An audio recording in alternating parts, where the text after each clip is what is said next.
In this tutorial, I'll show you how to create this image by using Blender and Stable Diffusion XL. I'll use a basic primitive mesh to create a simple prototype scene for the Stable Diffusion.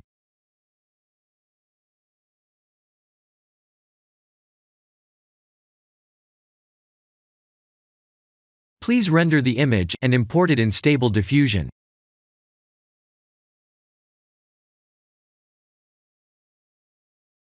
I'll share the full prompts in the description below.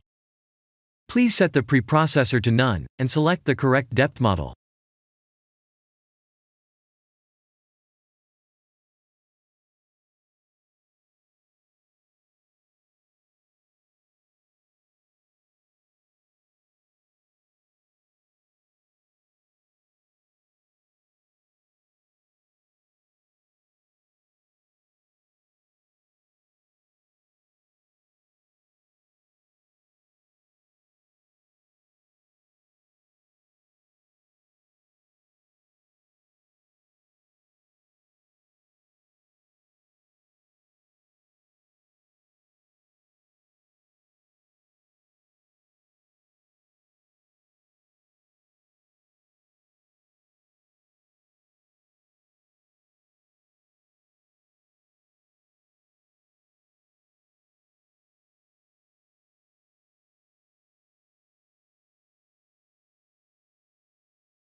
Now that the AI knows what we need, let's send this result to image to further enhance the details.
This is the end of the tutorial. Thank you for watching.